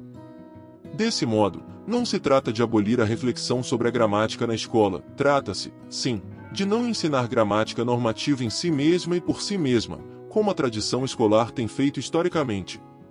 Ao professor de línguas cabe, na educação para compreensão e para produção textuais, possibilitar aos estudantes conhecer como a constituição dos textos requer escolhas planejadas de vocabulário, assim como requer escolhas planejadas no momento de estruturar gramaticalmente as frases que compõem os textos, de modo que possam monitorar essas escolhas na construção de sentidos, atendendo a seus projetos de usos das línguas, conhecimentos necessários por conta da sócio-interação.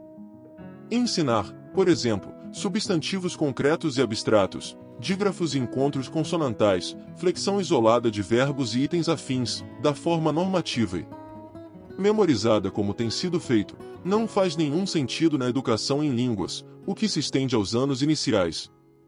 Trabalhar com conhecimentos gramaticais sob forma de análise linguística exige dos processos docentes de formação inicial e continuada uma sólida base em conhecimentos sobre discurso, sobre texto e sobre forma e função nas línguas, entre outras questões, de modo que os professores possam estar preparados para empreender uma ação em que os estudantes se apropriem de saberes sobre vocabulário e estruturas gramaticais que lhes permitam refletir sobre como, por exemplo, na compreensão textual, categorias nominais, verbais, processos de nominalização e predicação, alternância entre tempos e modos verbais, pronominalizações, dentre outros tantos recursos, são agenciados para a indicação dos sentidos pretendidos pelo autor no encontro com o leitor, vale o mesmo para a produção textual.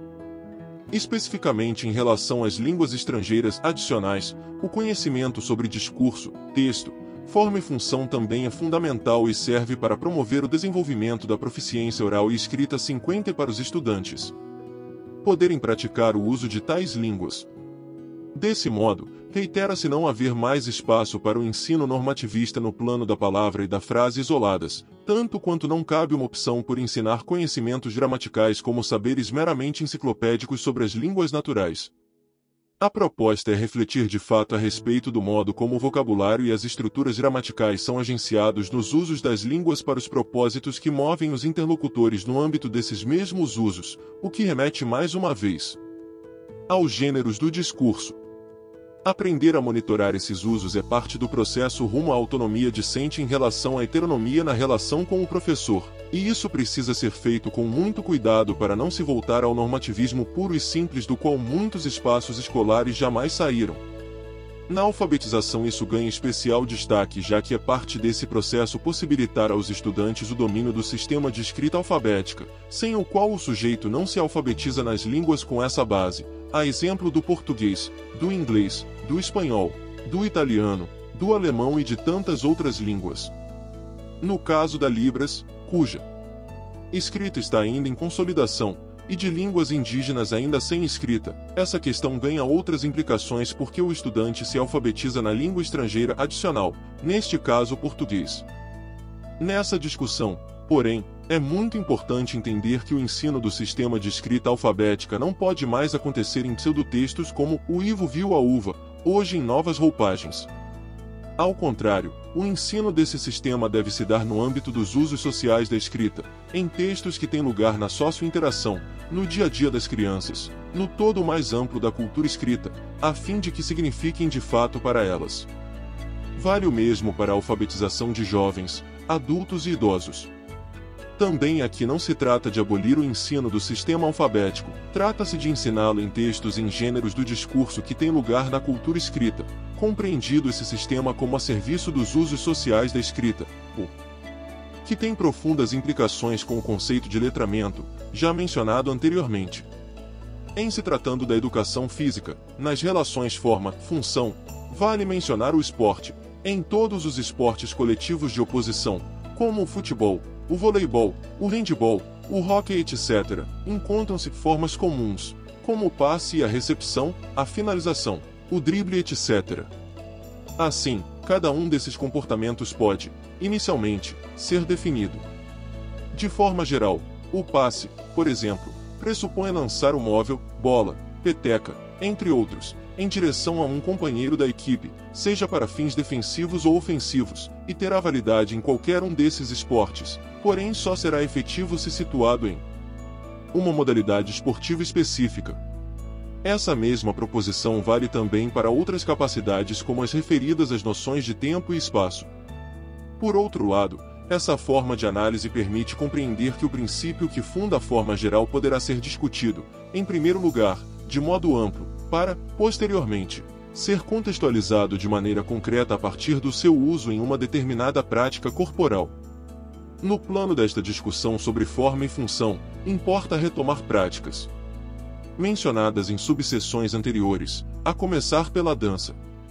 Tradicionalmente vista como um movimento ritmado de gestos e passos, sob esse conceito a dança é concebida desde um ponto de vista técnico, sem se levar em consideração sentidos e significados que orientam esta atividade. À medida que novas correntes surgem no âmbito dessa prática corporal, o conceito se alarga e deixa de ser restrito à dimensão técnica. Dessa forma, passa-se a enfatizar a dança como uma prática corporal na qual o elemento central é a veiculação de ideias e sentimentos na linguagem corporal. A produção de sentidos na dança acontece à medida que se supera uma concepção dualista de ser humano, assumindo que o corpo expressa aquilo que somos. Na produção de uma coreografia de dança ou em uma atividade de improvisação, o que está em jogo é um modo particular de ver e dizer o mundo, para cuja produção a música e os movimentos ritmados podem ser um recurso importante, porém não imprescindível. Por outro lado, a dança deve ser compreendida como uma prática, na qual a produção de modos singulares de expressão deve ser promovida, o que já foi discutido neste documento no âmbito da arte. A tradição do ensino da dança calcada em formas padronizadas de movimentos ritmados precisa ser ressignificada para instaurar a criatividade no centro do processo. Isso não significa negligenciar as formas culturalmente objetivadas dos diferentes gêneros de danças produzidas historicamente pela humanidade, mas pressupõe que a prática pedagógica na educação física escolar deve permitir a compreensão crítica dos diversos gêneros de dança tematizados, situando-os no seu devir sócio-histórico, permitindo abertura para novas leituras possíveis. Nesta discussão vale retomar os conceitos de jogo e brincadeira, expressões fundamentais da vida humana, que embora sempre sujeitas a uma determinada codificação, não se relacionam com ela de maneira rígida, mas sempre de modo aberto, permitindo um constante processo de modificação. O jogo se caracteriza pela fruição, pela liberdade, pela gratuidade, e por ser uma atividade que não tem uma finalidade externa a ela própria. Além disso, o jogo é um espaço no qual se experienciam, de maneira lúdica, diferentes papéis que permitem a exploração de novas formas de relação com o outro, bem como o despertar da fantasia, da imaginação e do faz de conta. Ainda, nos jogos se inseram situações importantes da vida social de um grupo, que permitem às crianças, e aos praticantes de modo geral, compreender elementos essenciais da ordem social em que os jogos se situam. Em particular, na infância o lugar do jogo e da brincadeira é de fundamental importância, oportunidades de movimento possibilitadas às crianças com menos de 1 ano, por exemplo, mudaram significativamente ao longo dos anos. Hoje se incentiva um educar-cuidar que possa simultaneamente resguardar o bem-estar e a integridade física da criança e estimulá-la na exploração do movimento. Para tanto, cabe ao professor proporcionar momentos e espaços que ampliem as possibilidades de movimento, rolar, deitar, engatinhar, explorar o próprio reflexo no espelho, girar, pular, entre outros. Ressaltar-se ainda o olhar atento em relação a essa nova configuração dos tempos e espaços escolares para a criança, acarretando uma mudança de postura do professor em relação ao desenvolvimento da criança, buscando superar a heteronomia em direção à autonomia.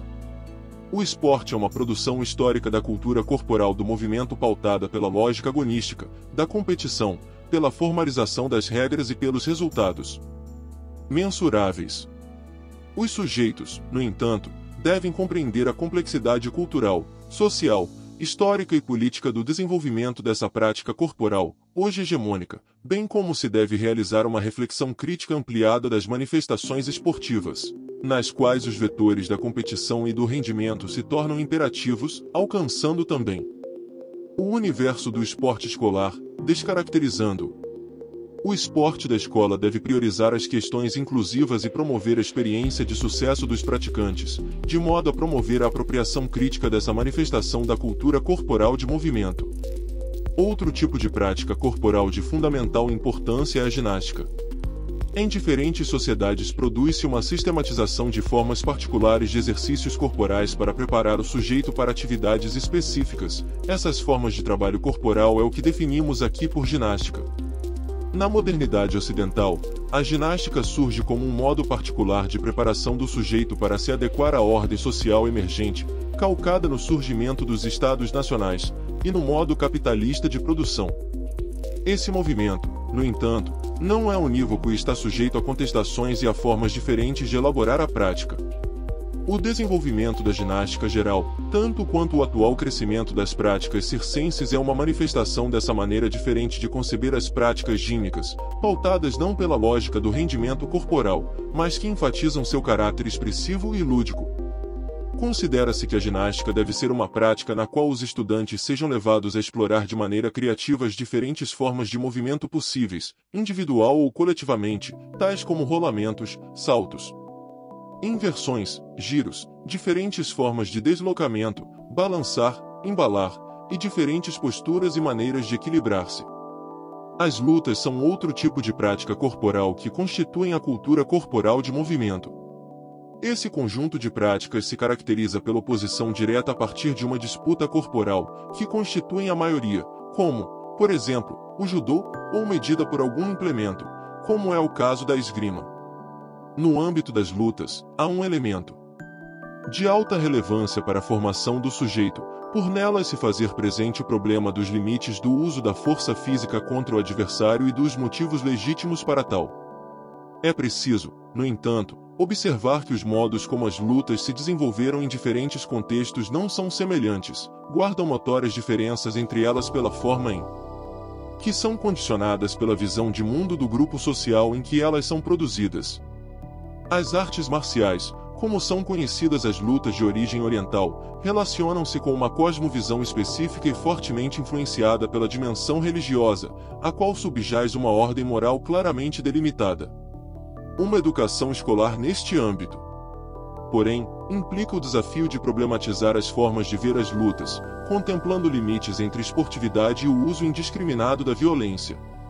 Por outro lado, entende-se, como apontado anteriormente, que esses diferentes tipos de práticas devem ser abordados levando em consideração temas comuns a todas elas, tais como a saúde, o lazer e a recreação, a competição, rendimento, e, ainda, entende-se que é fundamental estabelecer relações entre a educação física e a diversidade, que inclui as pessoas com deficiência, a diversidade étnico-racial, a diversidade sexual, a educação do campo e a relação campo-cidade, a questão ambiental, a prevenção e proteção e os direitos humanos.